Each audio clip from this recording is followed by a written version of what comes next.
Kang Hae-won's fingers hovered over the laptop trackpad, frozen mid-scroll. Row 47, Seat A, First Class. Boeing 777 cutting through Pacific darkness at 37,000 feet. The cabin lights had dimmed an hour ago, most passengers asleep behind pulled shades, cocooned in expensive silence. But Hae-won's screen glowed white-blue against her face, illuminating the two sentences that had just shattered her entire understanding of her life. Emergency board vote scheduled 0900 KST tomorrow. Recommendation: full liability transfer to CEO Kang, effective immediately, or removal proceedings begin within 72 hours. Her father's name sat in the CC line, silent, approving. Below it, an attachment from an anonymous sender, no subject line, just a file name. Hanjung, classified, 2019-2024, PDF. 47 pages. She had opened it 3 minutes ago and made it to page 6 before her hands started trembling. Contaminated groundwater reports. Falsified environmental impact studies. 12 confirmed cancer deaths in communities surrounding the Ansan manufacturing plant. Communities her company had assured, in court, under oath, were completely safe. And every approval, every signature authorizing the cover-up, bore the same digital certificate. Kang Jin-ho, Hojang, her father. The same man who had handed her the CEO title 18 months ago with a speech about legacy and integrity. Hae-won's breath caught. Her chest tightened, a familiar pressure she'd been pushing down for weeks, months, years. She reached for the glass of water on her tray table. Her hand knocked it sideways instead. Crystal tumbled, water spreading across the white linen like an accusation. "Sejangnim, are you—" The flight attendant appeared with a practiced smile that flickered when she saw Hae-won's face. Professional concern replaced corporate courtesy. "Should I call for medical assistance?" Hae-won tried to answer. Nothing came. Her throat had closed. The cabin walls pressed inward. Somewhere behind the roaring in her ears, she heard the seatbelt sign chime. Turbulence ahead. The plane shuddered. Her laptop screen blurred. She was going to pass out. Here, in front of witnesses, with that file still open on her screen. The flight attendant's voice turned sharp, urgent, speaking rapid Korean into her headset. Then a different voice cut through. Calm, American-accented English. Close. "Ma'am, I need you to look at me for just 60 seconds. Hae-won's eyes jerked toward the sound. A man stood in the aisle 2 feet away. Tall, dark-skinned, maybe late 30s, wearing a rumpled button-down with sleeves rolled to his elbows. He wasn't rushing. Wasn't crowding her space. Just standing there with the kind of steady presence that made the chaos in her chest pause for half a second. "You don't have to talk," he continued, his voice low enough that only she could hear over the engine hum. "Just lend me your attention. Can you tell me 3 things you can see right now?" Hae-won blinked. The question was so absurd, so disconnected from the catastrophe unfolding in her body and on her screen, that her brain stuttered into compliance. The seat back," she whispered. "Good. What else?" "Your watch. A simple silver band. Scratched. One more." Her eyes tracked past him to the window. "Darkness. Perfect. Now 3 things you can hear. The cabin drone, a baby crying somewhere in economy, her own heartbeat, still too fast but no longer deafening. And 3 things you can feel. The leather armrest, the pearls of her mother's necklace against her collarbone. She'd been gripping them so hard the thread had cut into her palm. The cold air from the overhead vent. Her breathing had slowed. The vice around her chest had loosened. She looked up at the stranger, stunned. He offered her a clean napkin from the galley. "Turbulence is rough, but the sky has bad days too. We just forget we're not always in control." "Who are you?" Hae-won managed. "Elijah Carter. I do crisis intervention work." He glanced at her laptop, not snooping, just aware. "And you look like you were in one." "I'm fine." The reflex answer. The only answer. You are now, Elijah said simply. He didn't argue, didn't push, just handed her a bottle of water from his own seat and returned to row C without asking her name, her story, or anything else. Haewon sat in the humming silence, staring at the back of his head. For the first time in decades, someone had helped her without wanting anything, without performing, without calculating. She didn't know that a passenger in 43F had recorded the entire interaction on a phone camera angled through the gap between seats. She didn't know that in 48 hours, that private moment would have 14 million views. And she didn't know that the man who had just saved her was about to become the only weapon her father couldn't control, and the only home she'd never let herself want. The plane steadied. Haewon closed the laptop, but the words on page 6 burned behind her eyelids all the way to Seoul. If vulnerability were a currency, would you spend it on truth, or keep paying for a life that's already bankrupting your soul? Subscribe to witness what happens when power finally meets the one thing it can't buy: someone who stays. Haewon woke in her Hanam-dong penthouse to 17 missed calls and a trending topic with her name attached. She hadn't slept. After landing at Incheon at dawn, she'd gone straight home instead of the office, a decision that would have been unthinkable a week ago. CEO Kang Haewon didn't take personal days. She took triage calls from the car and answered investor emails during insomnia at 3 a.m. But this morning, she'd stood in her doorway and realized she couldn't remember the last time she'd been here in daylight. 47th floor, floor-to-ceiling windows overlooking the Han River. 1,200 square feet of imported Italian marble and custom furniture she'd never chosen. An interior designer had done it. Someone her father approved. Someone who understood that Sajangnim homes were showrooms, not sanctuaries. She'd collapsed onto the sectional still wearing yesterday's suit and woken 3 hours later to her phone vibrating off the coffee table. The screen showed her secretary's name. Park Min-ji, 7 urgent messages. Haewon answered. What happened? Minji's voice was tight, professional, terrified. Sajangnim, have you seen the video? What video? The one from the flight. It's everywhere. Haewon's stomach dropped. She pulled up Naver on her tablet. The top trending search. Hansong CEO panic attack businesswoman crisis intervention. The video was grainy, shot through seat gaps at a tilted angle, but clear enough. Haewon, face drained of color, hands shaking. The water glass falling. And then him, Elijah Carter, speaking to her with a calmness that made her look even more fragile by contrast. The caption read, Mystery man saves Korea's most powerful woman mid-flight. Who is he? Why was she crying? 14 million views in 18 hours. The comments were worse. She always looks so cold in interviews. Guess even ice queens break. Who is this guy? He should be hired immediately. Our CEO Kang looking weak right before the shareholders' meeting? Coincidence? Haewon set the tablet face down. Her hands were steady now. Rage burned cleaner than panic. Min-ji. Who leaked this? Unknown. The original account is anonymous, but... Min-ji hesitated. The board is already talking. They want an emergency PR response. Of course they do. Haewon stood, pacing to the window. Below, the city moved, oblivious, mechanical, efficient. What are they proposing? They want to spin it, make you look humanized, relatable. Minji's tone suggested she found the word as repulsive as Haewon did. And they want to find the man in the video. Haewon closed her eyes. Why? Because if he's real, if he's credentialed, they want to hire him. Make it look like the company cares about employee mental health. Min-ji paused. It's Executive Director Kim's idea. Dr. Kim Jun-seo, 51, HR. A man who had spent 3 years ignoring internal reports about workplace stress, and then acted surprised when a junior analyst tried to jump from the office roof last December. They want to turn my breakdown into a marketing campaign, Haewon said flatly. Yes. And if I refuse? Minji's silence was answer enough.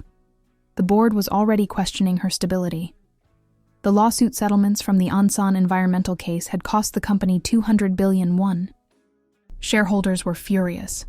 Her father had stopped taking her calls. Refusing to cooperate now would look like weakness. But cooperating meant parading her private collapse in front of the entire country. And worse, dragging Elijah Carter into a system that would use him the same way it used everyone. "Find him," Hae-won said quietly. "But don't contact him yet. I want to know who he is first." "Understood." Hae-won ended the call and stood at the window for a long time, watching the river cut through Seoul like a scar.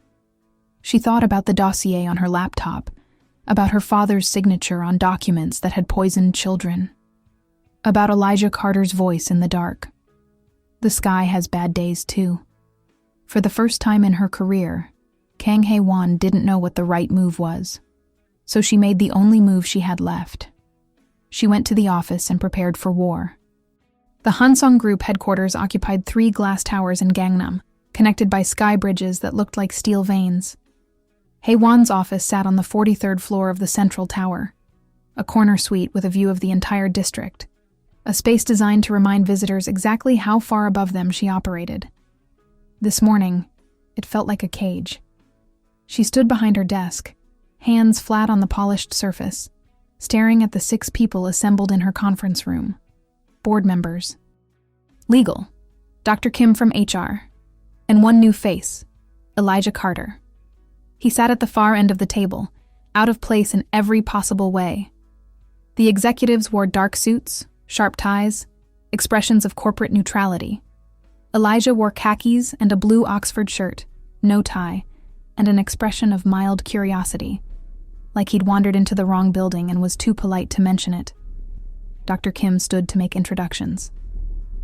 "Sajangnim, this is Mr. Elijah Carter, the crisis counselor from the flight.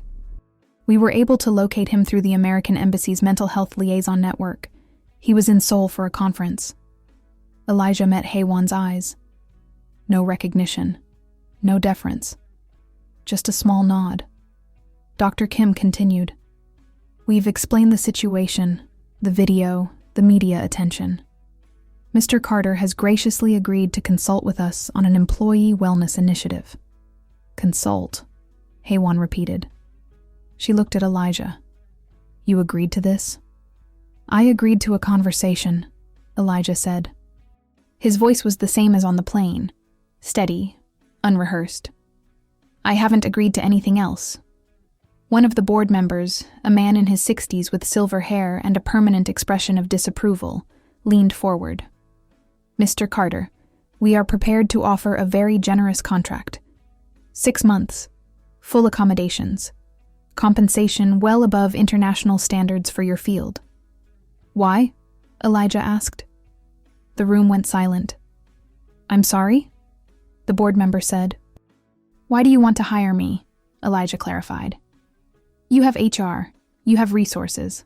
What do you actually need?" Dr. Kim cleared his throat. "We need someone with your expertise to address workplace stress. Recent incidents have made it clear that—" "What incidents?" Elijah interrupted. Another silence. Hae-won felt a flicker of something unexpected. Respect. Dr. Kim's smile tightened. "We've had some challenges. Employee burnout. A few medical leaves." "How many?" "That's confidential." 3 suicide attempts in the last year, Hae-won said. Every head in the room turned toward her. Dr. Kim's face went pale. Hae-won kept her eyes on Elijah. 3 employees tried to kill themselves. 1 jumped from a parking structure and survived with spinal injuries. 1 overdosed on sleeping pills in the office bathroom. 1 walked into the Han River in January and was pulled out by a stranger walking a dog. She could feel the board members' fury radiating toward her, but she didn't care. If they wanted to use this man, he deserved the truth. Elijah didn't flinch. And what did the company do? Paid them to stay quiet, Hae-won said. Gave them severance packages with NDAs, reclassified the incidents as personal health issues unrelated to work. Dr. Kim stood abruptly. "Sajangnim, this is not—" "Sit down," Hae-won said. Her voice was quiet, but it cut like glass. Dr. Kim sat. She turned back to Elijah. They don't want you to fix anything, Mr. Carter. They want you to be part of a PR campaign. The board saw the video of you helping me and thought, perfect. We can turn this into good press. Hire the American hero. Show the world that Hanseong cares about mental health. Put you in front of cameras, write some press releases, and hope the shareholders forget about the lawsuits long enough to stop selling their stock. Elijah leaned back in his chair, studying her. And what do you want? The question landed like a punch. Haewon realized she didn't have an answer. What did she want? To protect the company? To destroy it?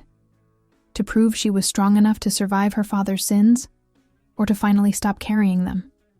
I want, she said slowly, to know if you're actually capable of helping people, or if you're just very good at performing empathy when someone's watching.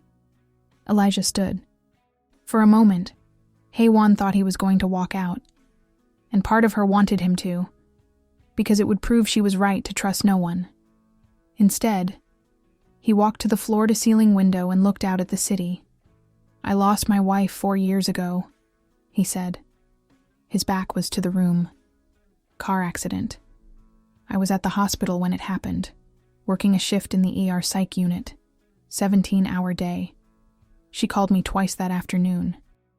I didn't pick up because I was with a patient who was in crisis. He paused. She died on the way to the hospital, alone. And I spent the next 2 years thinking that if I'd just answered the phone, maybe I could have told her to wait, to not drive in that weather, to... He turned back to face them. His expression was calm, but his eyes held something raw. I don't perform empathy, Ms. Kang. I just know what it looks like when someone's drowning. And I know what it costs to look away. He glanced at the board members. If you want me to smile for cameras and pretend a wellness seminar is going to fix systemic abuse, I'm not your guy. But if you actually want to stop losing people, I'll stay. Haewon felt something crack open in her chest. She covered it quickly, turning to the board. Give us the room. Sejangnim. Now. They left, slowly, resentfully. Dr. Kim lingered at the door, but one look from Haewon sent him out. The door clicked shut. Haewon and Elijah stood on opposite sides of the conference table, 20 feet of polished wood between them. You shouldn't have told them about your wife, Haewon said. Why not? Because now they know how to hurt you. Elijah smiled faintly. They were going to hurt me anyway. At least now they know I'm not pretending to be invincible. He tilted his head. Like you are. I'm not pretending. Yes, you are. He said it gently. And it's going to kill you if you don't stop. Haewon's fingers curled into fists. You don't know anything about me. I know you're carrying something so heavy you almost collapsed at 37,000 feet. I know you just tanked your own board meeting to tell me the truth, which means some part of you wants help even if you'd never admit it. And I know that right now, you're deciding whether to throw me out or let me stay, because letting me stay means admitting you can't do this alone. Haewon stared at him. Every instinct screamed to end this conversation, to reassert control, to prove she didn't need anyone, but her hands were shaking again, and he could see it. 6 months, she said. Full access to employee records, medical leaves, exit interviews. You report directly to me, not Dr. Kim, and if I find out you're selling stories to the press, I won't. You don't even know what I was going to threaten you with. Doesn't matter, Elijah said. I'm not here for the story. I'm here because someone filmed me doing my job, and now I have a chance to do it on a scale that might actually matter. Haewon walked to her desk and pulled out a contract. She'd had Minji draft it this morning, just in case. Sign this. It includes an NDA, a media clause, and a termination provision, if either party wants out with 2 weeks' notice. Elijah took the pen she offered. What about you? What about me? Do I have access to your medical records too? Haewon froze. That's not... If I'm going to help your employees, I need to understand the culture that's breaking them, and that culture starts at the top. His gaze was steady, not cruel, just honest.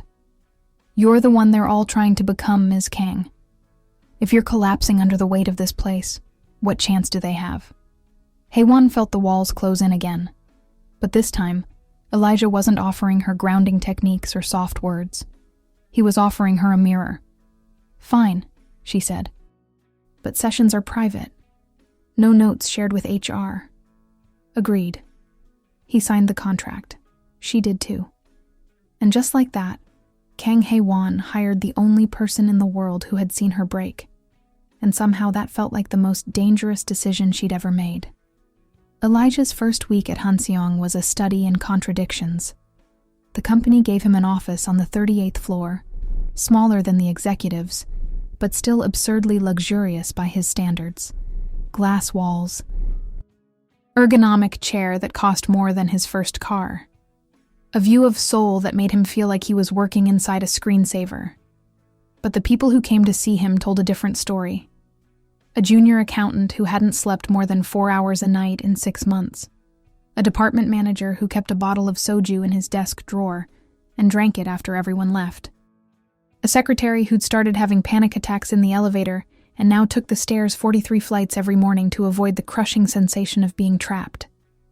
Elijah listened, took notes, asked questions, and slowly, a pattern emerged. Everyone was terrified of disappointing someone above them. The entry-level employees feared their team leaders. The team leaders feared the department heads. The department heads feared the executives. And the executives feared Kang Haewon. Not because she was cruel, she wasn't, but because she was unreachable. Perfect. A standard no one could meet, because she made it look effortless. On Friday afternoon, Elijah knocked on her office door. Minji looked up from her desk outside. She's in a meeting. I'll wait. 20 minutes later, the door opened. 3 men in dark suits filed out, faces tight. Haewon stood in the doorway, expression unreadable. Mr. Carter, do you have a minute? She stepped aside. He entered. The office was exactly as he'd expected. Immaculate, cold, designed to intimidate. But there were small cracks in the facade. A coffee cup on the desk, half full and cold. She'd forgotten to drink it. A sweater draped over the back of her chair. Cashmere, expensive, but fraying at one cuff. And on the windowsill, a small potted succulent that was slowly dying from neglect. Elijah gestured to it. You know that needs water, right? Haewon glanced at the plant. It's decorative. It's alive. Or it was. She crossed her arms. Did you come here to criticize my gardening skills? I came to ask you a question. Elijah sat in one of the visitor chairs without being invited. When was the last time someone took care of you without wanting something in return? Haewon's expression didn't change, but something flickered behind her eyes. That's not a professional question. You're right. It's personal. But I think it's the same question everyone in this building is asking themselves, and they're all looking at you for the answer. I don't understand. Elijah leaned forward. You run this company like a machine. Maximum efficiency. Zero margin for error. And everyone here is killing themselves trying to keep up, because they think that's what success looks like. But Ms. Kang, you're not a machine. You're a person. And if you don't let yourself be human, they won't either. Haewon turned away, facing the window. You've been here a week and you think you understand this company? I understand people, and I understand that you're burning out just as fast as they are. You're just better at hiding it. I'm fine. You had a panic attack on a plane 6 days ago. That was an isolated incident. Was it? Elijah pulled out his phone and showed her a text from Dr. Kim, sent earlier that day, forwarding a medical report. Your assistant called the company clinic 3 times in the last month asking for anxiety medication refills. You've lost 8 pounds since your last executive physical, and according to your calendar, you worked 93 hours last week. Haewon spun around, eyes blazing. You had no right. You gave me access to employee health records. You're an employee. I'm the CEO. Which means You're setting the standard for everyone else. Elijah stood, his voice gentle but unyielding. If the person at the top is drowning, Ms. Kang, the whole ship goes down. And right now you're taking on water so fast you can't even see it anymore. Haewon's hands clenched. What do you want me to do, Mr. Carter?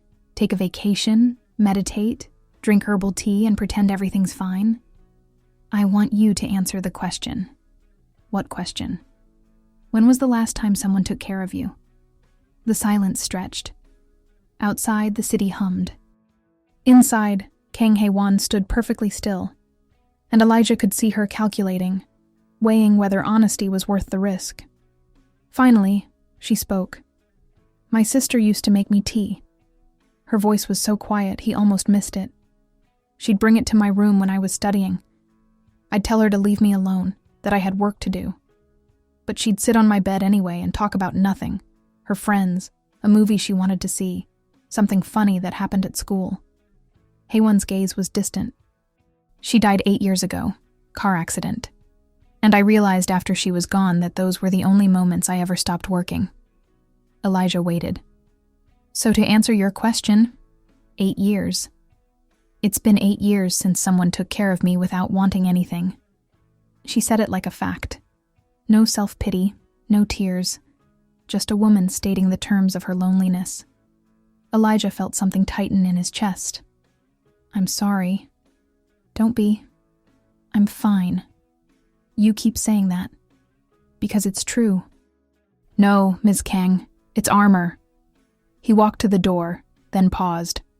And I get it. Armor keeps you safe, but it also keeps you alone.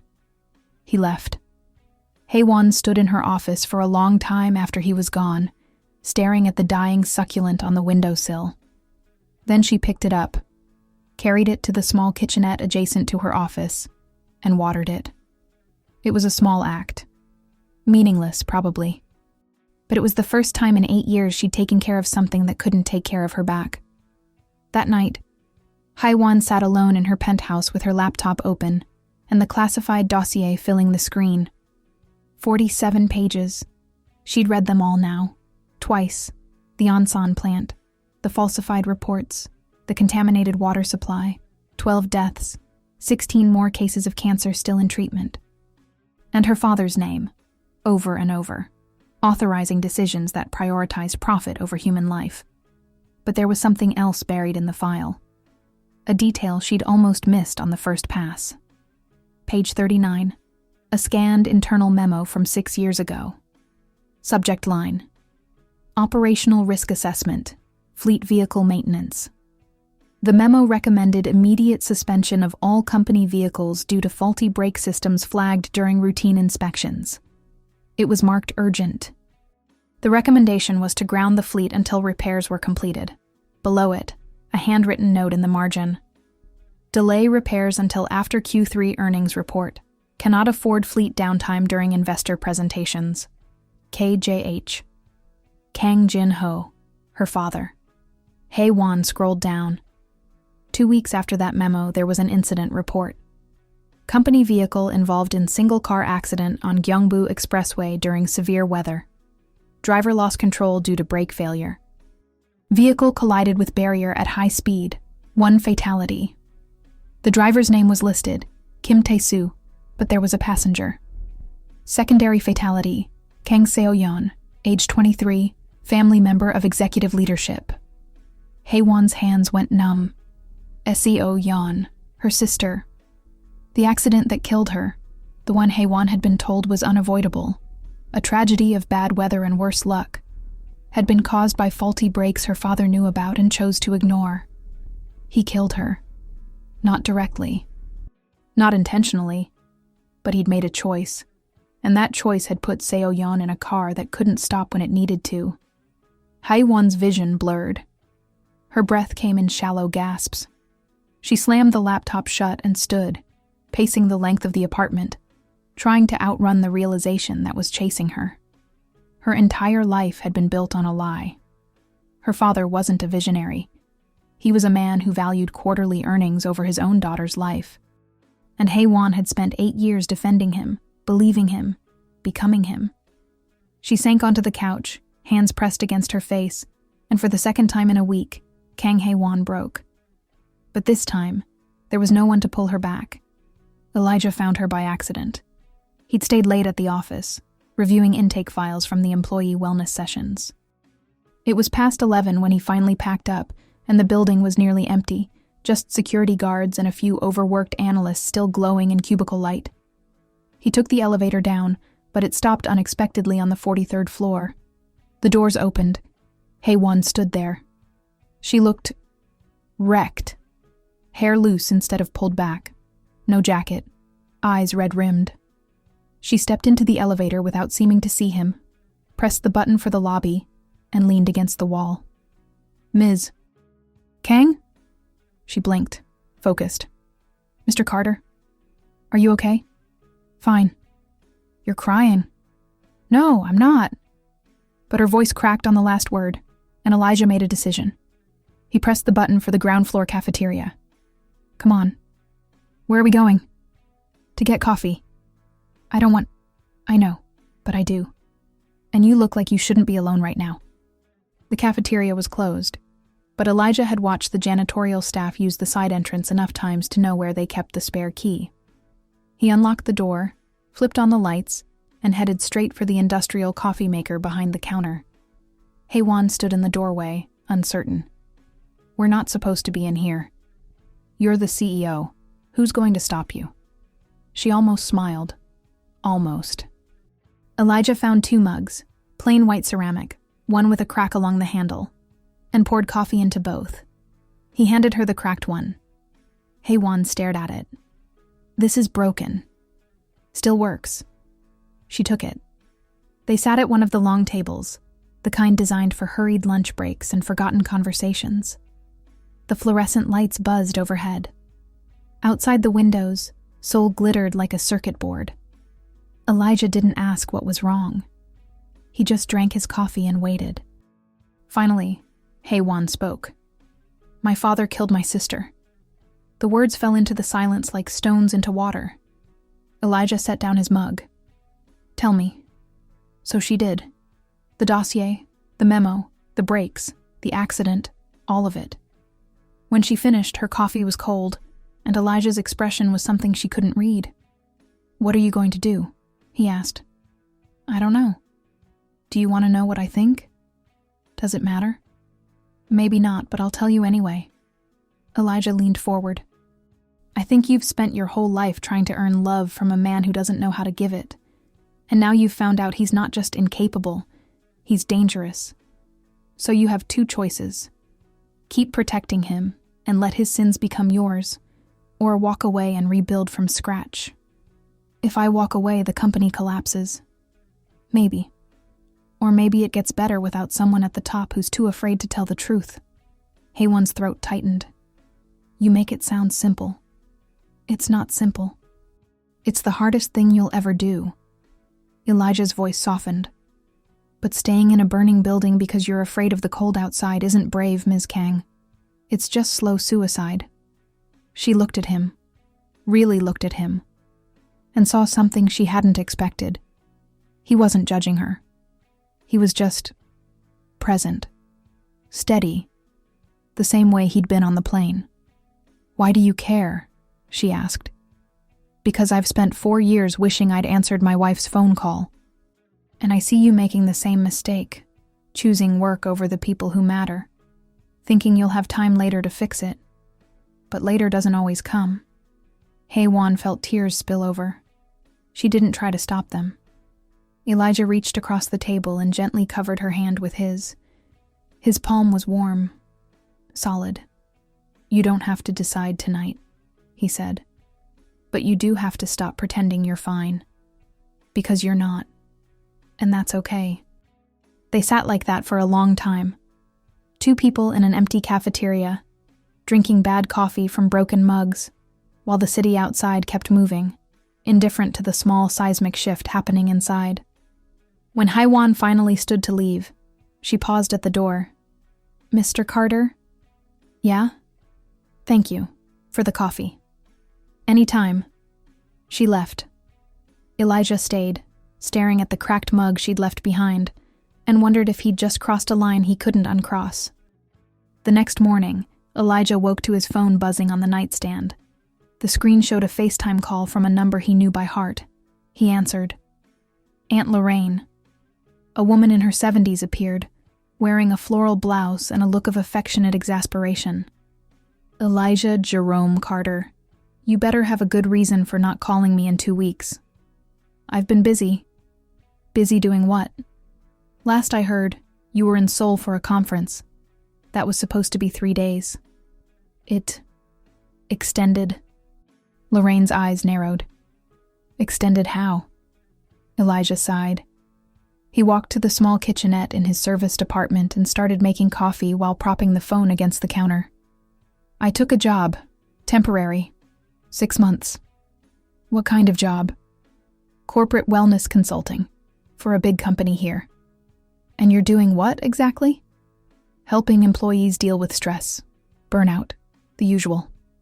Lorraine was quiet for a moment. Then, this is about that video, isn't it? The one your cousin sent me. Elijah closed his eyes. Of course she'd seen it. Yeah. Elijah, baby. I know you want to help people, but you can't save everyone. I'm not trying to save everyone. Just a few people who need it. And what about you? Who's saving you? It was the same question she always asked. The one he never had a good answer for. I'm fine, Auntie. You said that after the funeral, too. And then you worked yourself into the ground for 2 years, until I had to fly out to Chicago and drag you to a therapist. This is different. How? Because... Elijah hesitated. Because this time, I'm not too late. Lorraine's expression softened. Who is she? What? The woman in the video. The one you helped. Who is she? She's the CEO of the company. That's all. That's all? Yes.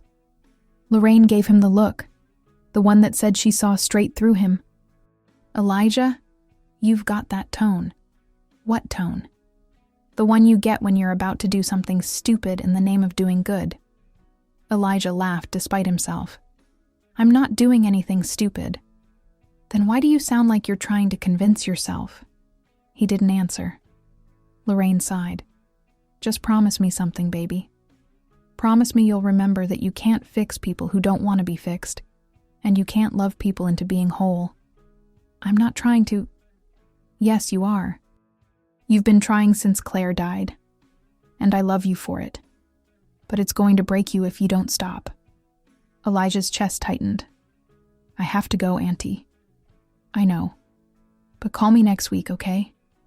And if you need to come home, you come home. No shame in that. I will. Love you. Love you too, baby. The call ended. Elijah stood in the small kitchen, staring at the Seoul skyline through the window, and wondered if his aunt was right. Was he trying to save Haewon because she needed help, or because saving her felt like a second chance at the choice he didn't make with Claire? He didn't know. But he couldn't walk away. Not yet. 3 days later, Haewon collapsed. It happened during a board meeting. She was presenting Q3 projections, standing at the head of the table with a laser pointer and a perfectly rehearsed script, when her vision tunneled. First, the edges went dark. Then her heart started racing.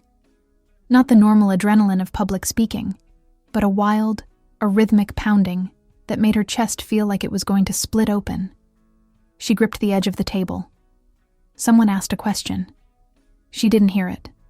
Her father was watching from the far end of the table, expression unreadable. Cold. The room tilted. Sajangnim? Minji's voice, distant. Haewon's knees buckled. Hands caught her. Dr. Kim on one side, a junior executive on the other. They lowered her into a chair. Someone pressed a glass of water into her hand. Her father stood. Meeting adjourned. Dr. Kim, handle this. He left. Haewon sat there, shaking, surrounded by people who were professionally concerned but personally indifferent, and realized with perfect clarity she was utterly, devastatingly alone. Minji called Elijah. He arrived at the executive floor within 5 minutes, finding Hae-won still in the conference room, everyone else dismissed. She sat in her chair, staring at nothing, the glass of water untouched. "Ms. Kang." She didn't respond. Elijah crouched beside her chair, eye level. "Can you hear me?" A nod. "Can you tell me 3 things you can see?" Her voice was barely a whisper. "The table, your watch, the window." "Good. 3 things you can hear. The air conditioning, traffic outside, my heartbeat. 3 things you can feel. The chair, the water glass, nothing." Elijah frowned. "Nothing? I don't feel anything anymore." Her eyes met his, and they were empty. "I used to feel angry or scared or something, but now it's just nothing." Elijah had seen this before. This wasn't panic. This was shutdown. The body's last defense when the mind couldn't take any more. "Come on," he said gently. "Let's get you out of here. I can't leave. There's nothing that can't wait an hour." He stood, offering his hand. "Trust me." Hae-won looked at his hand for a long moment. Then she took it. He drove her to Namsan Tower, not the touristy observatory, the small, half-forgotten park at the base of the mountain, where locals walked dogs and elderly couples played janggi on stone tables. Elijah parked and led her to a bench overlooking the city. Hae-won sat. "Why are we here?" "Because you needed to leave that building before it killed you." She almost laughed. Dramatic. "True." Elijah sat beside her. "You had a panic attack in front of your entire board. That's your body screaming at you to stop. And you're still not listening. I don't have a choice. Everyone has a choice. Not me. If I stop, the company falls apart without you." Elijah turned to face her. "Ms. Kang, genuine question. If you died tomorrow, would this company collapse?" Hae-won blinked. "No." "Exactly. They'd replace you in a week, mourn you in a press release, and move on. So the question isn't whether they need you, it's whether you need them." "I don't understand." "I think you do. I think you've built your entire identity around being the perfect CEO, and now you're terrified that if you stop, you'll disappear." He paused. "But you're already disappearing, Miss Kang." Just slowly. Hae-won's hands clenched. "What do you want me to do?" "I want you to ask yourself, who are you without this job?" The question hung in the air. Hae-won opened her mouth, closed it, opened it again. "I don't know," she whispered. "Then maybe it's time to find out." They sat in silence, watching the city breathe below them. And for the first time in her life, Kang Hae-won allowed herself to imagine a world where she wasn't in control. It terrified her, but it also felt like the first real breath she'd taken in years. The media found out about the board meeting incident within hours. Hansong CEO collapses during presentation. Health concerns raised. La Kang Hae-won, seen leaving headquarters with American consultant. Romance or crisis? Shareholders question leadership stability after second public episode. Hae-won read the headlines in her office the next morning, Min-ji standing silently beside her desk. "They're calling for a vote of no confidence," Min-ji said quietly. "The board. They want to meet tomorrow." Hae-won set down her tablet. "And my father?" "He's leading the vote." Of course he was. There was a knock at the door. Elijah entered without waiting for permission. Hae-won looked up, suddenly furious. "Did you talk to the press?" "What?" "The photos. Someone tipped them off that we left together." Elijah's expression darkened. "You think I called reporters?" "I think this is very convenient timing. The wellness consultant gets close to the unstable CEO, media coverage skyrockets, and suddenly you're the hero of the story again. That's not, isn't it?" Hae-won stood, her voice sharp. "You said you weren't here for the publicity, but everywhere you go, cameras follow. Every time I break down, you're there. It's starting to look like a pattern, Mr. Carter." Elijah stared at her, jaw tight.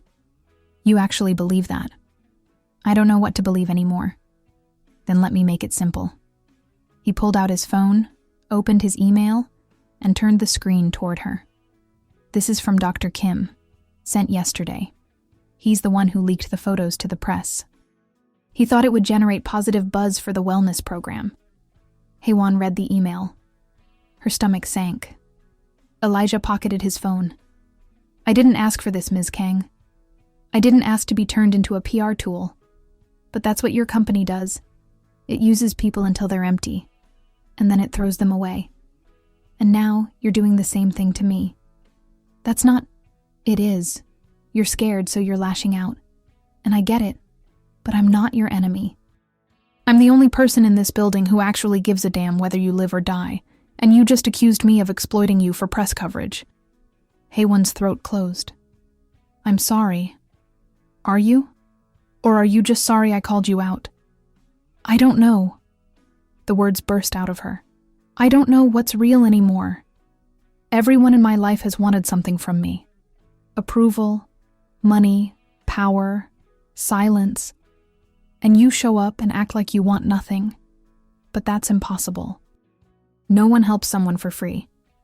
So what do you want, Elijah? What's the price? Elijah's anger drained. He looked at her with something close to pity. There's no price, Haewon. I just don't want to watch you disappear. It was the first time he'd used her given name. The intimacy of it cracked something open in her chest. She sank into her chair, hands covering her face. I don't know how to let people help me. I know. Elijah sat across from her. But you're going to have to learn. Because tomorrow your board is going to try to take everything from you. And if you walk in there alone, they'll win. Haewon lowered her hands. What do you suggest? Tell the truth. What truth? All of it. The dossier. Your father. The cover-ups. Everything. Haewon's eyes widened. That would destroy the company. Maybe. Or maybe it would finally force people to fix it. And me? What happens to me? I don't know, Elijah said honestly. But at least you'd still be you. Haewon stared at him, heart pounding, and realized he was asking her to choose between survival and truth. And for the first time in her life, she didn't know which one mattered more. That night, Elijah couldn't sleep. He sat in his apartment, reviewing the employee files Dr. Kim had finally released after weeks of stonewalling. 3 names, 3 stories, 3 people the company had paid to disappear. Lee Ji-hoon, 29, junior analyst, finance. Jumped from parking level 6 on March 14th, survived with L1, L4 spinal fractures. Signed NDA in exchange for medical coverage and 50 million won severance. Choi Min-seo, 34, senior coordinator operations. Overdosed on Zolpidem in executive bathroom on June 2nd, found by janitorial staff. Hospitalized for 72 hours. Signed NDA in exchange for 80 million won and immediate resignation. Park Seung-jin, 41, department head, manufacturing. Walked into Han River on January 18th during sub-zero temperatures. Pulled out by civilian. Psychiatric hold, 14 days. Signed NDA in exchange for 120 million won, permanent medical leave, and company-provided retirement narrative. 3 people, 3 breaking points. And the company's response had been to bury them with money and legal threats. Elijah felt sick. He picked up his phone and called Dr. Kim. Mr. Carter, it's nearly midnight. I need contact information for Lee Ji-hoon, Choi Min-seo, and Park Seung-jin. Silence. You know I can't give you that. The NDAs are why they're still suffering in silence. I want to talk to them, off the record. Absolutely not. Then I'll go to the press with what I already know. Dr. Kim's voice turned cold. That would be a breach of your contract. So sue me. Elijah hung up. 30 minutes later, an encrypted email arrived with 3 phone numbers and a message. You didn't get these from me. And if this blows up, you're on your own. Elijah spent the next 2 hours making calls. Lee Ji-hoon answered on the 4th ring. His voice was guarded. Who is this? My name is Elijah Carter. I'm a crisis counselor working with Hanseong. I wanted to ask if you'd be willing to talk about what happened to you. A long pause. They paid me not to talk. I know. And I'm not asking you to break the NDA. I'm asking if you want help. Help? Ji-hoon laughed bitterly. I can't walk anymore. Help isn't going to fix that.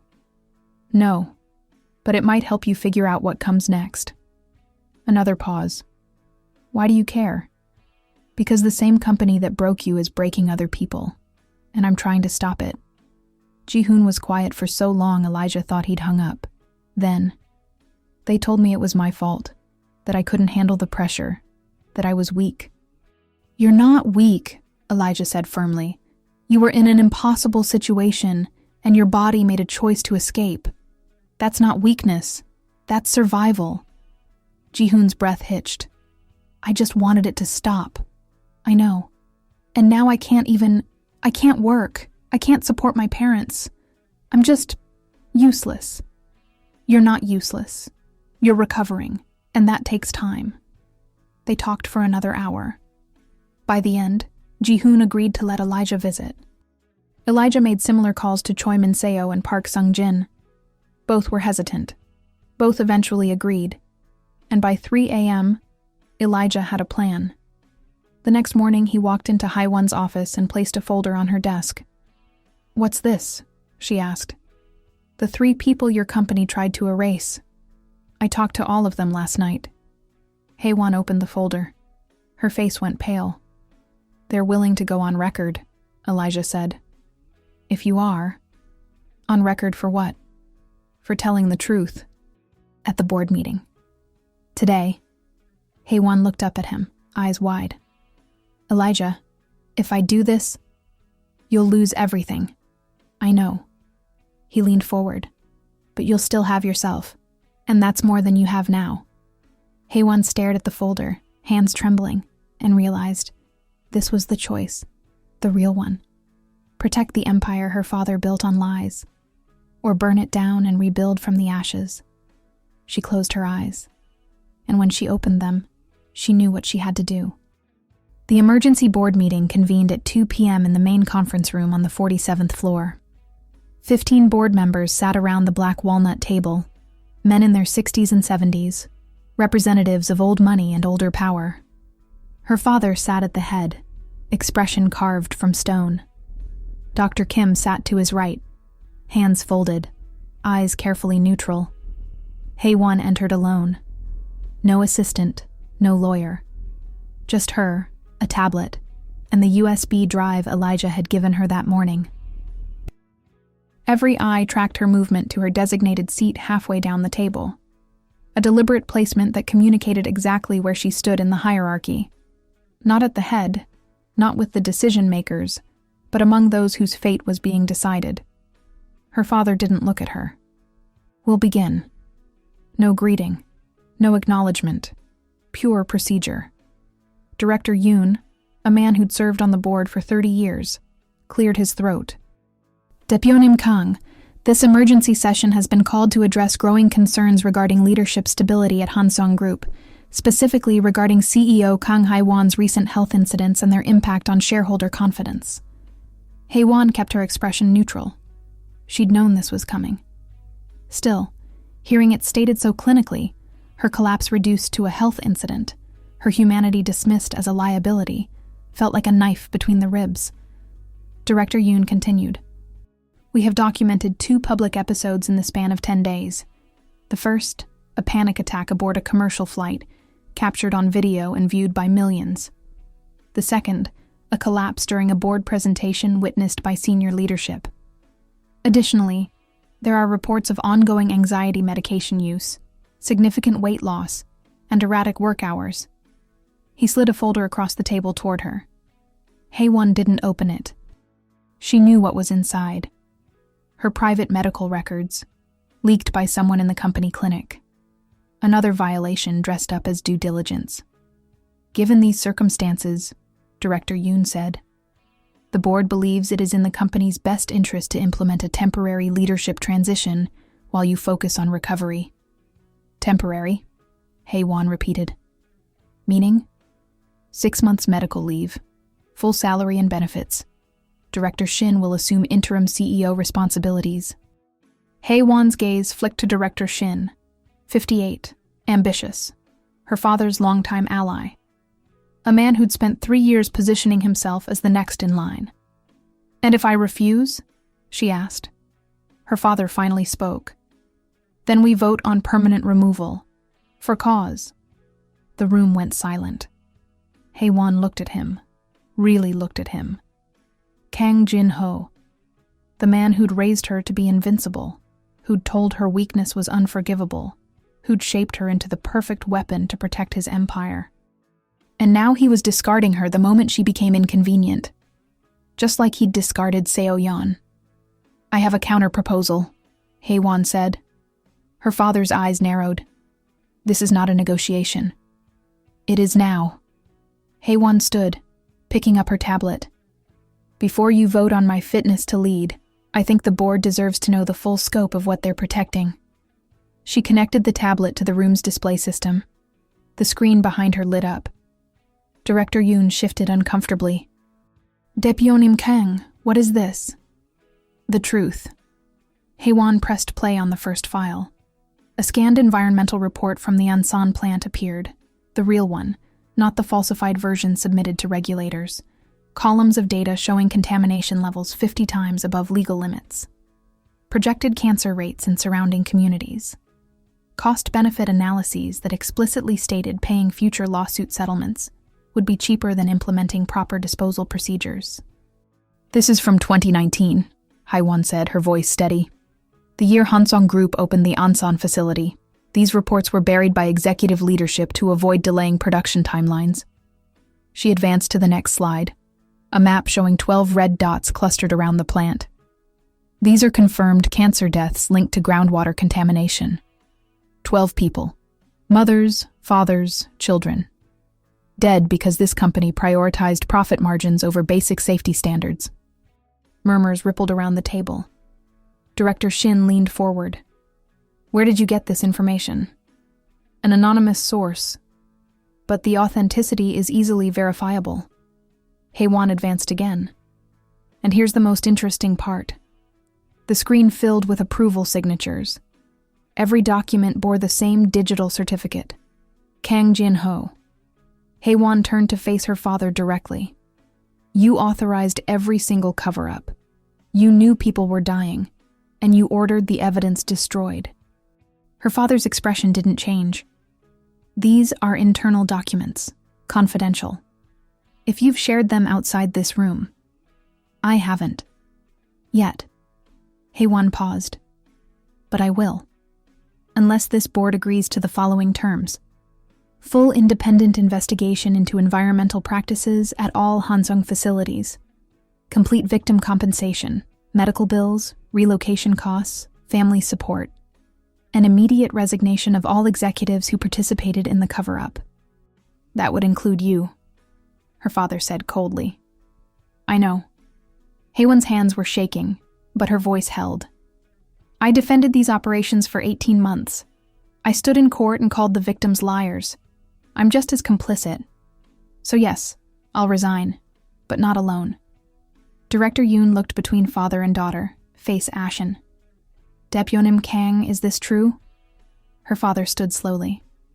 "This is a coup attempt dressed up as confession. My daughter is clearly unwell and now she's making reckless accusations. I have corroborating evidence." A new voice interrupted. Everyone turned. Elijah Carter stood in the doorway, Min-ji beside him. He held a second tablet. "Who authorized your presence here?" Director Shin demanded. "I did," Min-ji said quietly. She stepped forward, setting a stack of folders on the table. "I'm the one who compiled the original dossier. I've worked at Hanseong for 8 years. I watched my mother die of cancer 3 months after retiring from this company. Cancer that began after 29 years working at the Ansan plant." Her voice shook, but didn't break. "I've been gathering evidence for 2 years. Everything Depuonim Kang just showed you is real. And there's more." Elijah advanced the files on his tablet. I've also interviewed 3 former employees who attempted suicide due to workplace conditions. All 3 were paid to sign NDAs. All 3 are willing to testify publicly if this board chooses to cover this up instead of fixing it.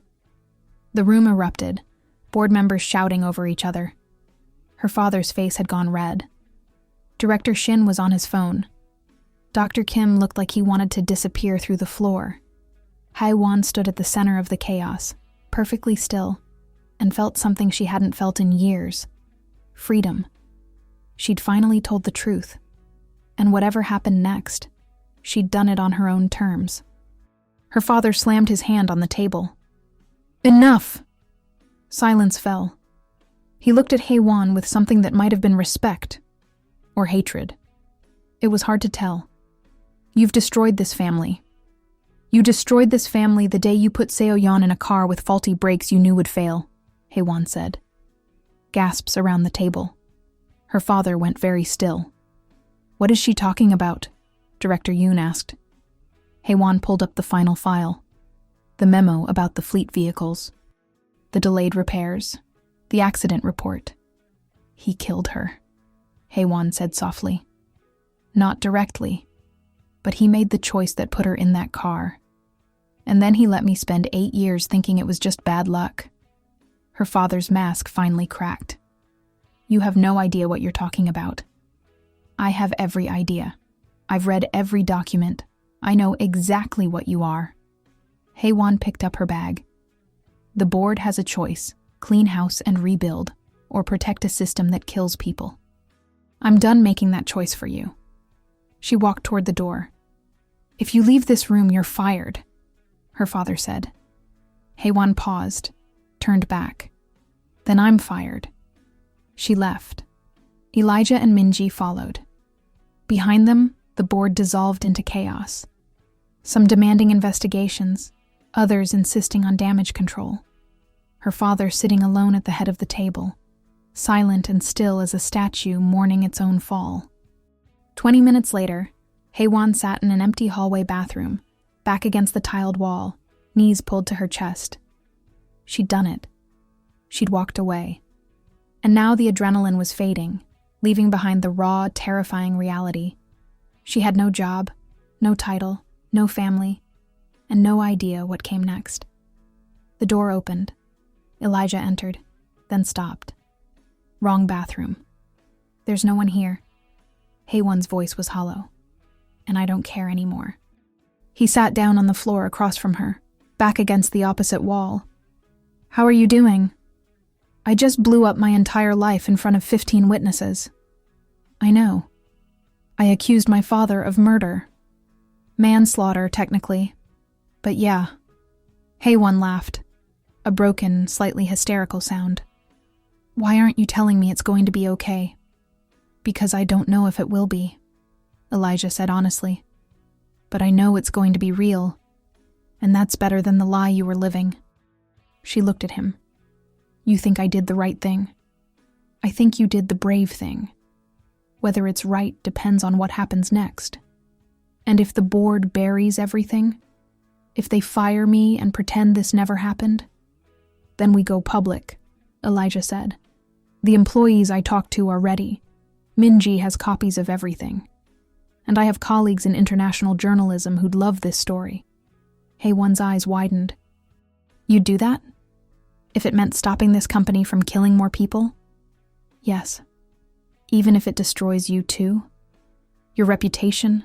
Your career? I've lost more important things than a career, Elijah said quietly. I can lose this too if it matters. Hae-won felt something crack open in her chest. Why do you care so much? Because someone should. He leaned his head back against the wall. And because I see myself in you. What do you mean? I spent 4 years punishing myself for not answering a phone call. You've spent 8 years punishing yourself for surviving when your sister didn't. We're both trying to fix something that can't be fixed by suffering. And it's killing us. Hae-won's throat tightened. So what do?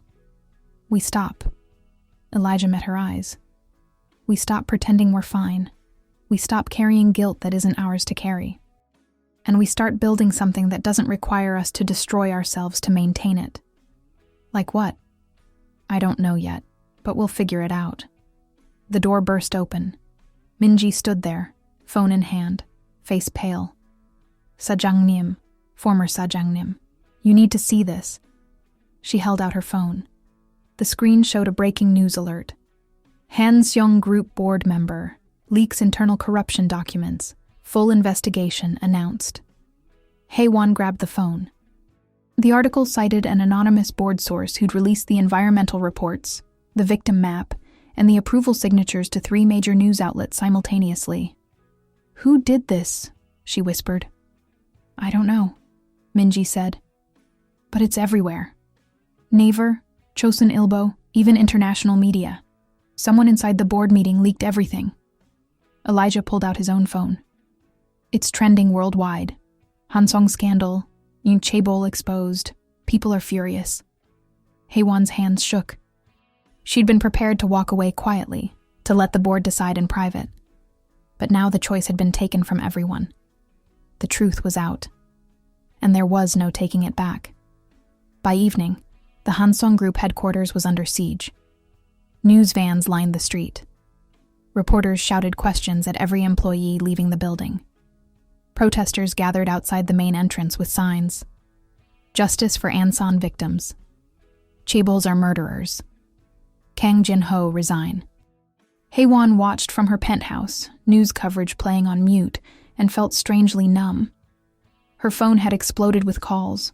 Reporters, investors, former colleagues. She'd ignored all of them. The company had released a statement distancing itself from certain former leadership decisions and announcing her immediate termination for breach of confidentiality. Former leadership. As if she'd acted alone. As if her father's name wasn't on every document. There was a knock at the door. Haewon considered not answering, but the knock came again, persistent. She opened it. Elijah stood in the hallway, carrying takeout bags. I figured you probably hadn't eaten. I'm not hungry. I didn't ask if you were hungry. I said you probably hadn't eaten. He walked past her into the apartment, setting the bags on the kitchen counter. Jajangmyeon from the place down the street. The owner recognized me from the video and gave me extra. Haewon closed the door, exhausted. Why are you here? Because you shouldn't be alone right now. I'm fine. You've said that 4 times this week, and it hasn't been true once. Elijah started unpacking containers. Come on, eat. Haewon wanted to argue, but the smell of black bean noodles made her stomach clench with sudden hunger.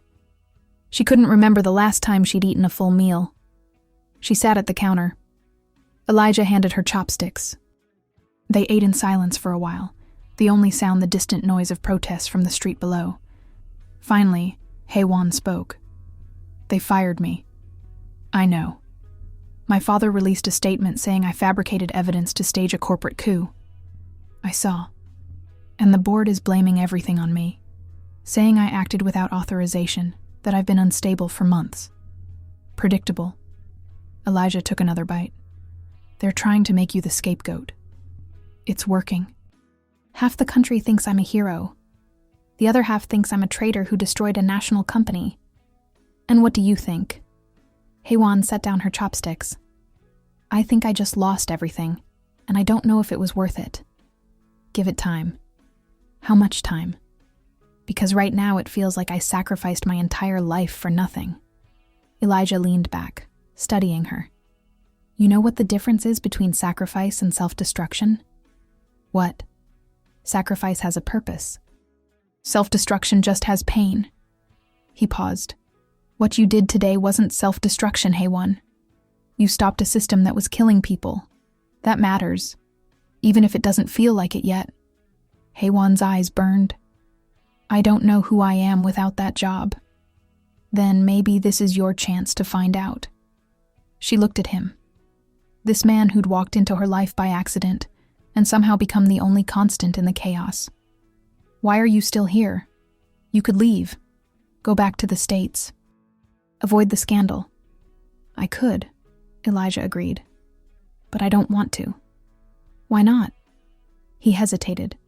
Then, because watching you walk into that board meeting and tell the truth, That was the bravest thing I've seen in years. And I want to see what you build next. Haewon felt something shift in her chest. Elijah, her phone buzzed. A new headline. Kang Jin-ho resigns as Hanseong chairman. Criminal investigation announced.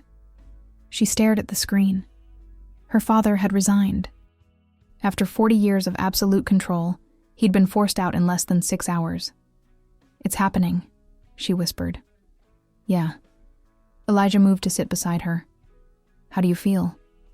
I don't know. Haewon's hands trembled. I thought I'd feel vindicated, but I just feel empty. That's normal. You just lost your father, your job, and your identity all at once. Emptiness makes sense. What do I do now? Now? Elijah took her hand gently. You rest. You breathe. And tomorrow, you start figuring out who Kang Haewon is when she's not performing for anyone. Haewon looked down at their joined hands, his dark skin against her pale fingers, his calloused warmth against her cold precision. It should have felt foreign. Instead, it felt like the first honest thing she'd touched in years. She didn't pull away. 3 days later, Minji found her. Haewon had returned to the office to collect her personal belongings. A humiliating ritual supervised by security, as if she might steal company secrets on her way out. She'd packed her desk in silence. A few books, the dying succulent Elijah had shamed her into watering, the black Mont Blanc pen her father had given her when she became CEO. She'd left the pen on the desk, let someone else carry that weight. But when she went to leave, her legs wouldn't move. She'd stood in the empty office, no longer hers, already reassigned to Director Shin, and felt the full weight of the loss crash over her. She'd made it to the executive bathroom before the panic attack hit. Minji found her 20 minutes later, sitting on the floor with her back against the marble wall, gasping for air that wouldn't come. Sajangnim. Minji caught herself. Haewon-si. The informality was jarring, but Haewon was too far gone to care. Minji crouched beside her, voice calm. Can you hear me? A nod. I'm going to call Mr. Carter. No. Haewon forced the word out. No, I'm fine. You're not fine, and that's okay. Haewon looked at her secretary, former secretary, and saw something unexpected. Understanding without judgment. I can't breathe, Haewon whispered. I know, but you're safe. You're going to be okay. Minji sat down beside her, close but not touching. Do you want me to stay? Haewon nodded. They sat together in silence while Haewon's breathing slowly evened out. The panic receded, leaving behind exhaustion and shame. I'm sorry, Haewon finally said. For what? For dragging you into this. The dossier, the investigation. You could lose your job. I already resigned. Haewon's head snapped up. What? Minji smiled faintly. This morning. I can't work for a company that tried to destroy you for telling the truth. Minji, you didn't have to... Yes, I did. Minji's voice was firm. My mother died because of this company's negligence. You gave me the chance to make that mean something. I'm not walking away from that. Haewon felt tears spill over. I don't know what to do now. Neither do I. Minji pulled out her phone. But Mr. Carter called me this morning with an idea. He wants to talk to you about it. What kind of idea? The kind that might give all of this purpose. They met at a small cafe in Yeonam-dong, far from the corporate towers and media cameras. Elijah sat in the corner booth with a laptop open and 3 empty coffee cups already stacked beside him. Minji arrived first, then Haewon, wearing jeans and a sweater instead of her usual tailored suits, an outfit that made her look younger, softer, like someone who hadn't spent the last decade armored in corporate perfection. Elijah stood. Thanks for coming. Haewon slid into the booth. Minji said you had an idea. I do. He turned the laptop toward them. The screen showed a simple website mock-up. The Carter Kang Foundation, crisis support for corporate employees. Haewon stared. What is this? A proposal. We use what's left of your personal assets and my professional network to create an independent mental health resource for people working in high-pressure corporate environments. Free counseling, legal support for whistleblowers, emergency intervention for people in crisis. Why would anyone trust something with my name attached? Because you proved you'd burn down your own empire to tell the truth, Elijah said simply. That matters. People will trust that. Minji leaned forward. I've been thinking about this too. We could partner with labor organizations, offer training for HR departments that actually want to change, create anonymous reporting systems. Wait. Haewon held up a hand. You're both serious about this? Completely, Elijah said. Haewon looked between them. I have maybe 2 years of living expenses left after legal fees. No job prospects. Half the country thinks I'm a corporate terrorist. And you want to start a foundation? Yes. That's insane. Probably. Elijah smiled. But it's also the only thing that makes sense. You have expertise in corporate systems. I have crisis intervention experience. Minji has insider knowledge of how these companies actually operate. Together, we could build something that actually helps people instead of just managing their suffering. Haewon felt something unfamiliar stir in her chest. Hope. What would my role be? She asked carefully. Whatever you want it to be, Elijah said. Co-founder, strategic advisor, the person who makes sure we never become the thing we're trying to fight. Haewon looked at the laptop screen. The mock-up was simple, almost naive. But underneath the clean design was a possibility she'd never considered, using everything she'd learned in the corporate world to dismantle its most destructive parts. I'll need to think about it, she said. Take all the time you need. But even as she said it, Haewon knew she'd already decided. For the first time in her life, she was choosing something that had nothing to do with proving herself, earning approval, or maintaining control. She was choosing to help people, simply because they needed help. And that felt like the first real choice she'd ever made. A week later, Haewon received an unexpected call. Director Yoon, the same man who'd presented the board's ultimatum, asked to meet privately. Haewon agreed, curious and wary in equal measure. They met at a traditional tea house in Insadong, a neutral space where old men played baduk and tourists photographed Hanok architecture. Director Yoon arrived precisely on time, dressed in casual civilian clothes instead of his usual corporate armor. He bowed, not the shallow courtesy of business, but a deep, genuine gesture of respect. Thank you for seeing me, he said. Haewon gestured to the seat across from her. I'm surprised you wanted to. I owe you an apology. He sat, hands folded on the table. I spent 30 years building my career at Hanseong. And in all that time, I told myself I was doing good work, that the company's success meant something. But you forced me to see what I'd been ignoring. I didn't do it for you. I know. But it mattered anyway. He pulled an envelope from his jacket. I'm the one who leaked the documents to the press. Haewon froze. What? I sat in that board meeting and listened to your father try to scapegoat you for his crimes. And I realized, if I stayed silent, I was just as complicit. Director Yoon slid the envelope toward her. This is my resignation letter and a full confession of everything I knew about the Ansan cover-up. I'm submitting it to prosecutors tomorrow. Haewon opened the envelope. Read the letter. It was detailed, damning, and completely voluntary. Why are you telling me this? She asked. Because you deserve to know that what you did wasn't for nothing. The investigation is real now. Your father and 4 other executives are facing criminal charges. The victims' families are getting compensation. And it's all because you refused to stay quiet. Haewon felt her throat tighten. This will destroy your career. I'm 73 years old.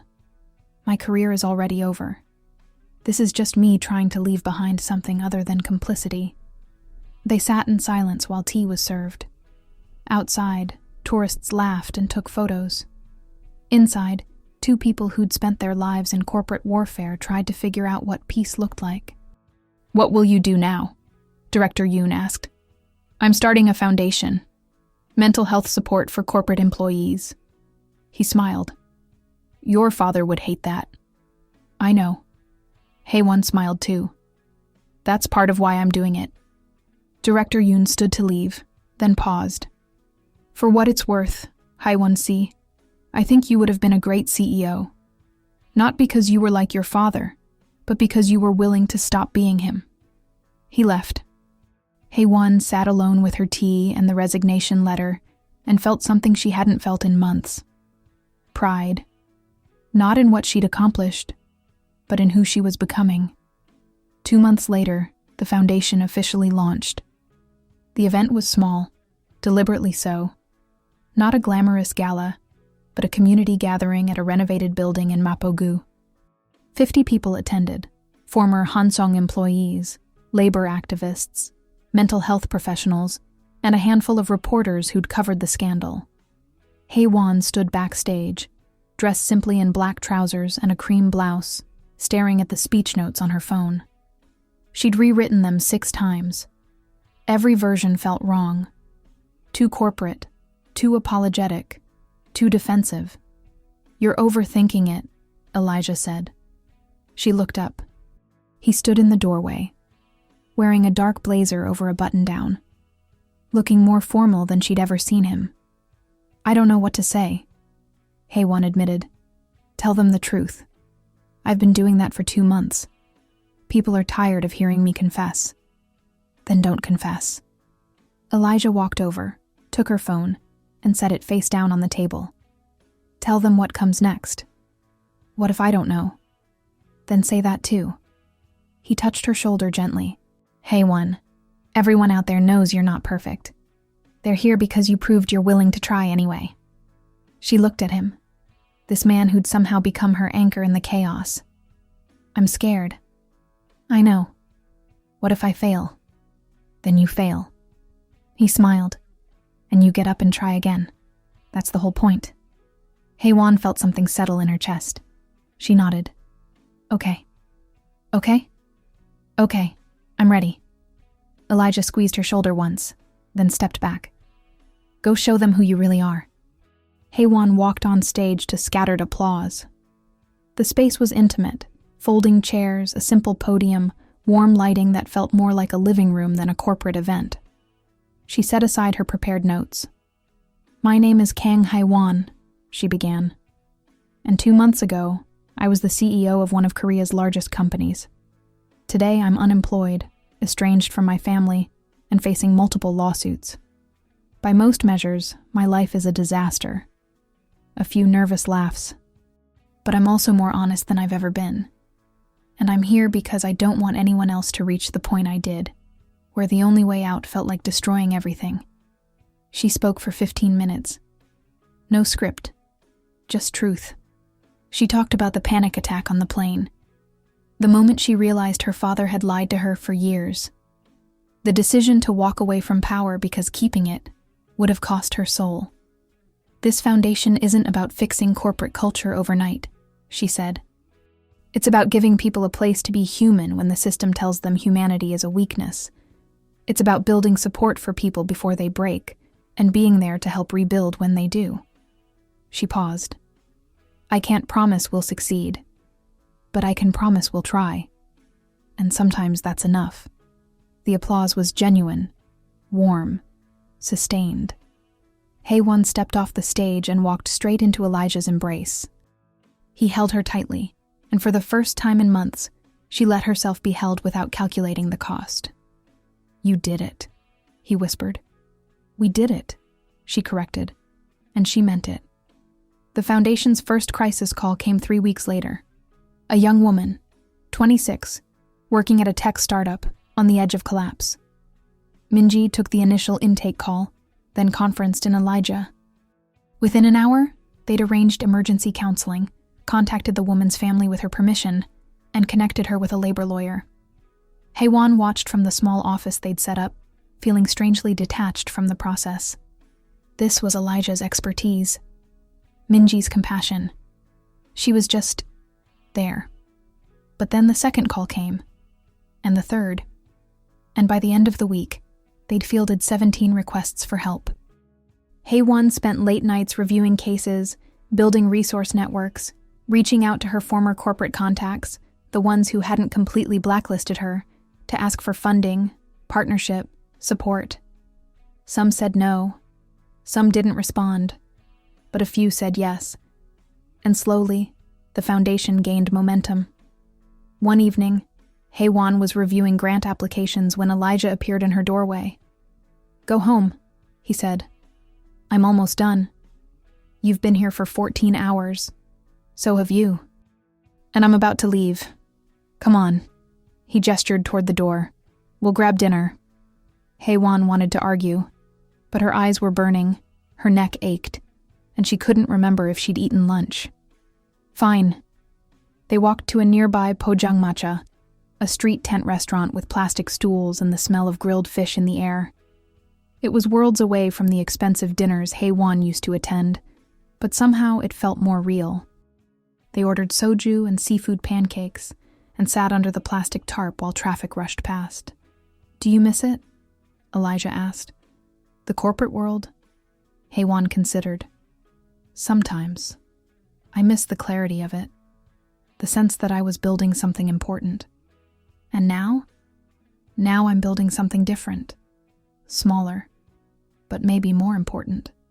She took a sip of soju. "I don't know if I'm good at this." "You are. You have to say that." "No, I don't." Elijah leaned back. "I've seen you manage a crisis intervention with the same precision you use to run board meetings.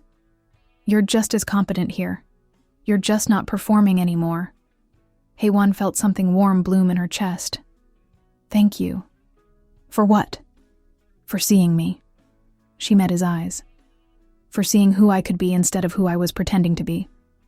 Elijah held her gaze. "Haewon!" His phone buzzed. He glanced at it, frowned, then showed her the screen. Breaking news alert. Kang Jin-ho hospitalized after apparent medical emergency, condition unknown. Haewon's hand froze halfway to her glass. Her father, in the hospital. She should feel something. Panic, grief, vindication, anything. But all she felt was a hollow numbness. "Do you want to go?" Elijah asked gently. "I don't know." "That's okay. You don't have to decide right now." But even as he said it, Haewon's phone rang. An unknown number. She answered. "Yes? Is this Kang Haewon?" A woman's voice, professional, clinical. "Yes. This is Seoul National University Hospital. Your father has been admitted. He's asking for you." Haewon closed her eyes. "I'll be there." She hung up. Elijah watched her carefully. "I'll drive you." "You don't have to." "I know, but I'm going to anyway." And just like that, Kang Haewon walked back into the world she'd left behind, not to reclaim it, but to finally, truly say goodbye. The hospital room was stark white, filled with the mechanical beeping of monitors and the antiseptic smell of illness. Kang Jin-ho lay in the bed, looking smaller than Haewon had ever seen him. 72 years old, but suddenly ancient. An IV drip fed into his arm. His face was pale, drawn. He opened his eyes when she entered. "You came." The hospital called. Haewon stood at the foot of the bed, maintaining distance. "What happened?" "Heart attack. Minor, they say. But enough to remind me I'm mortal." He coughed weakly. "I suppose that's ironic. Why did you ask for me?" "Because you're my daughter. I was your daughter when you tried to destroy my career. I was your daughter when you covered up Seo-yeon's death. What changed?" Kang Jin-ho was silent for a long moment. "I read about your foundation. And I realized you built something real. Something that will last longer than quarterly earnings or stock prices." He paused. "I never taught you to do that." "No, you didn't." "I'm sorry." The words hung in the air. Haewon felt nothing, not relief, not anger, just the recognition that an apology, after everything, was insufficient. "Are you sorry you hurt people, or sorry you got caught?" she asked. Her father's eyes closed. Both, perhaps. I don't know anymore. Haewon walked to the window. Outside, Seoul sprawled in all directions. Millions of people living lives her father had never considered beyond their utility to his empire. Seo-yeon used to say you weren't a bad man, Haewon said quietly. She said you just forgot how to see people as people instead of assets. I told her she was making excuses for you. She was right. I know. And I became the same thing. Haewon turned back to face him. I spent 8 years trying to earn your approval by becoming you. And it almost killed me. So you destroyed everything I built instead. I stopped a system that was destroying people. That's not the same thing. Kang Jin-ho studied her. You look different. I am different. Better. Happier. Haewon realized it was true as she said it. I don't have power anymore, but I have purpose. And I have people who care about me without expecting anything in return. Like that American. Yes, like Elijah. She didn't hide it, didn't soften it. He's a good man. The kind you never taught me to value. Her father nodded slowly. I'm dying, Haewon. Maybe not today, but soon. I know. And when I'm gone, what will you remember? Haewon considered. I'll remember that you taught me to be strong. But I'll also remember that you taught me the wrong definition of strength. And I'll spend the rest of my life unlearning it. Kang Jin-ho's expression cracked. For the first time in Haewon's memory, her father looked genuinely fragile. I wish... He stopped. I wish I'd known how to love you better. Me too. There was nothing else to say. Haewon stayed for another 20 minutes, sitting in silence while her father slept. Then she stood, touched his hand once, briefly, gently, and left. Elijah was waiting in the hallway. How are you? He asked. I'm okay. And she was. Let's go home. They walked out of the hospital together, and Haewon didn't look back. 3 months later, on a cold November evening, Haewon and Elijah walked along the Cheonggyecheon stream. The foundation was thriving, not in the corporate sense of profit margins, but in the steady, meaningful work of helping people. They'd expanded to 4 full-time staff, established partnerships with 12 companies, and intervened in 63 crisis situations. Minji had become the operations director. Dr. Kim, surprisingly, had resigned from Hanseong and joined as a consultant, bringing insider knowledge of corporate HR systems he was now dedicated to fixing rather than enabling. And Haewon had found something she never knew she was looking for. A life that mattered for reasons beyond achievement.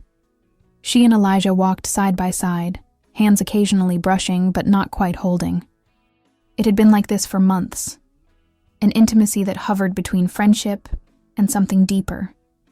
Neither of them quite brave enough to name it. Can I ask you something? Haewon said. Always. Why did you stay? After the contract ended, you could have gone home. But you didn't. Elijah was quiet for a few steps. Honestly? Honestly. Because I didn't want to leave you. Haewon's breath caught. Elijah, I know it's complicated, he continued. We work together. You're rebuilding your life. The last thing you need is someone adding pressure. So I stayed quiet. But since you asked, he stopped walking, turned to face her. I stayed because somewhere between that plane and now, I fell in love with you. Haewon stared at him. Her heart pounded. Her carefully constructed walls screamed at her to retreat, to protect herself, to not risk this. But she was so tired of walls. I'm terrified, she whispered. Of what? Of this. Of letting someone in and losing them. Of building something beautiful and watching it collapse. I can't promise it won't collapse, Elijah said gently. But I can promise I'll be there to help rebuild if it does. Because that's what we do, right? We help each other build better things from the broken pieces. Haewon felt tears spill over. I don't know how to do this. Love, relationships, I've never been good at it. Neither have I. We'll figure it out together. She looked at him. This man who'd seen her at her worst and somehow decided to stay. Who'd never asked her to be anything but honest. Who'd taught her that vulnerability wasn't weakness. It was the only real form of strength. "Okay," she said. "Okay? Okay, I'm terrified, but I want to try." Elijah smiled, the kind of smile that cracked through all his own careful defenses. He reached for her hand. Haewon took it. They stood on the edge of the stream while the city moved around them. Two people who'd spent their lives running from pain finally choosing to risk it for the chance at something real. And when Elijah kissed her, gentle, tentative, asking permission with every movement, Haewon kissed him back and felt for the first time in her life like she'd finally come home. 6 months later, the foundation had moved to a larger space in Uido. The opening ceremony was informal. Folding chairs, donated refreshments, staff members' families filling the room with warmth and noise. Haewon stood at the front, looking out at the crowd. Minji sat in the second row with her mother's photo pinned to her jacket. Dr. Kim sat beside his wife, looking more relaxed than Haewon had ever seen him. Lee Ji-hoon was there in a wheelchair, volunteering as a peer counselor. Choi Min-seo and Park Sung-jin had joined the advisory board. And in the back row, Aunt Lorraine sat with a big hat and an even bigger smile, having flown in from the States to see what her nephew had built. Elijah stood beside Haewon, close enough that their shoulders touched. "You ready?" he asked. "I don't have a speech prepared." "Good, just talk." Haewon stepped forward. "Thank you all for coming. A year ago, I was someone completely different. I had power, money, a title that made people bow. But I didn't have this." She gestured to the room. Community, purpose. People who care about each other not because they have to, but because they choose to. This foundation exists because I learned the hard way that success without humanity is just expensive loneliness. And I don't want anyone else to have to learn that lesson the way I did. She looked at Elijah. "Someone once asked me, when was the last time someone took care of you without wanting anything in return? And I realized it had been years. But now I'm surrounded by people who care simply because caring matters. And that's the world I want to build, where taking care of each other isn't transactional. It's just human." She paused. "So thank you for being here, for trusting this, for reminding me that home isn't a place or a title or a bank account. It's the people who stay when everything else falls apart." Applause filled the small space. Haewon stepped back, and Elijah took her hand. "You did good," he whispered. "We did good." The reception flowed around them. Conversations, laughter, the sound of something new being built from the wreckage of what came before.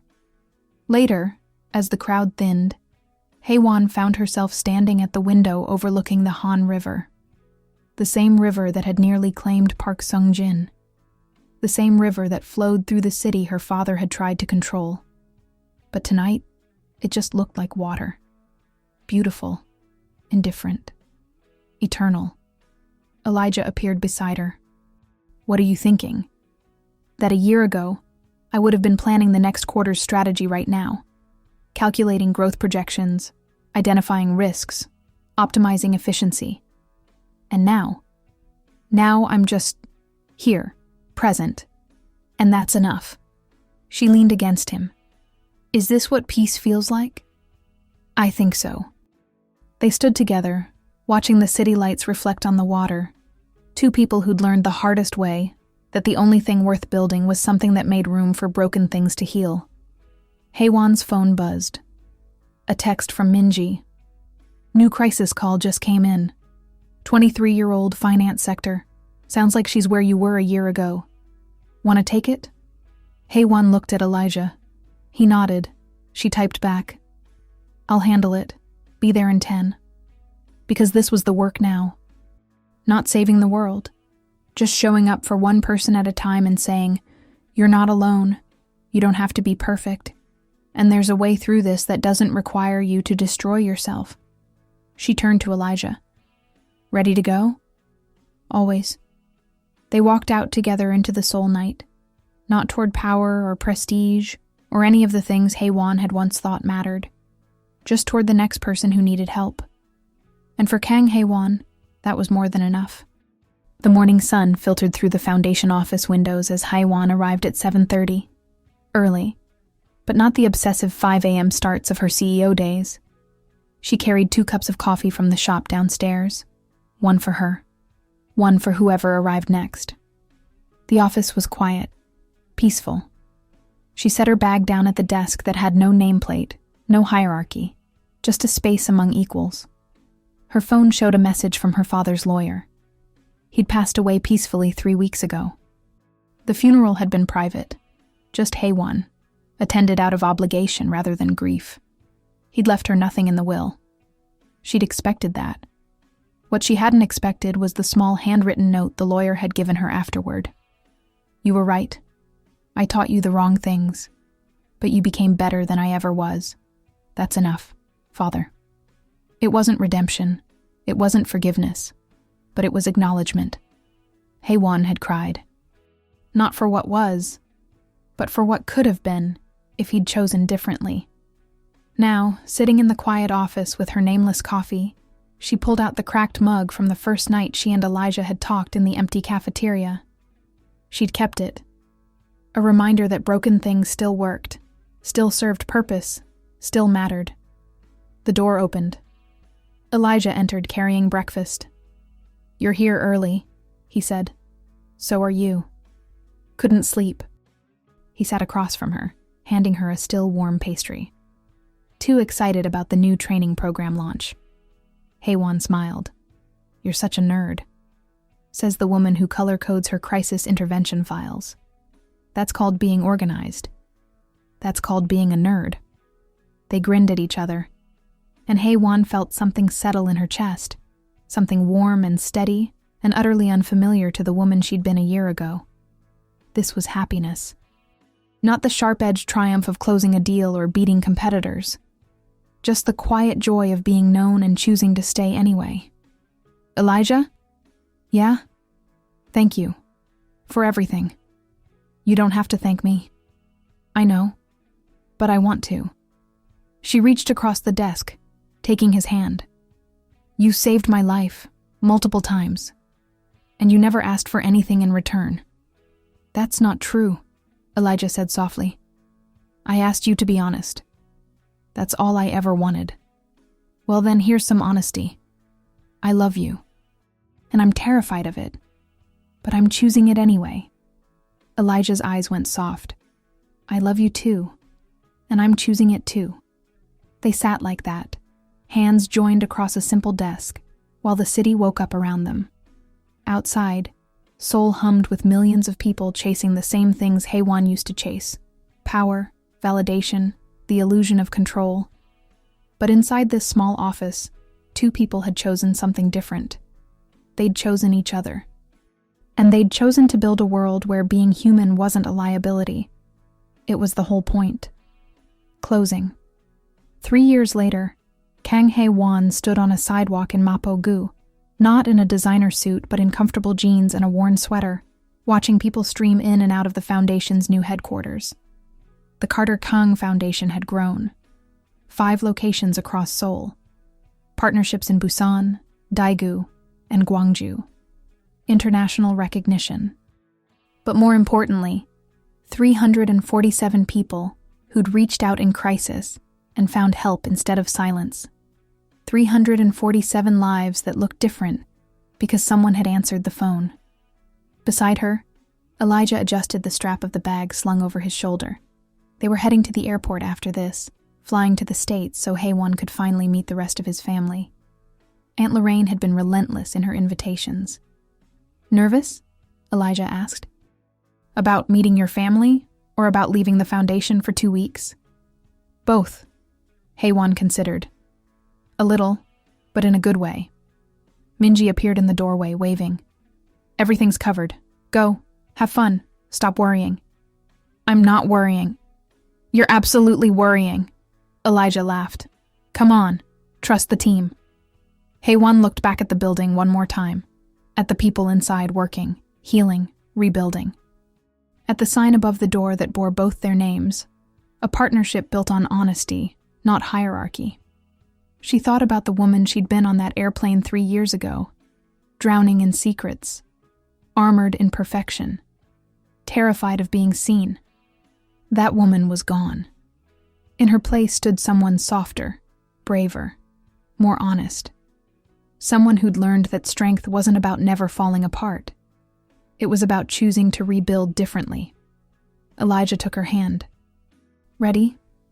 Haewon looked at him. The man who'd seen her at her absolute worst and decided that was exactly when she needed someone most. The man who'd taught her that home wasn't something you earned through achievement. It was something you chose to build with people who stayed. Where to now? She asked, echoing the question from so long ago. Elijah smiled. I don't know. But if you're there, I'll go. Haewon squeezed his hand. Then let's go together. They walked down the street, 2 people among millions, small and ordinary and utterly free. Because Kang Haewon had finally learned the truth her father never understood. You didn't find home by conquering the world. You found it by letting the right person see you fall, and choosing to get back up together. And that was worth more than any empire she could have built alone.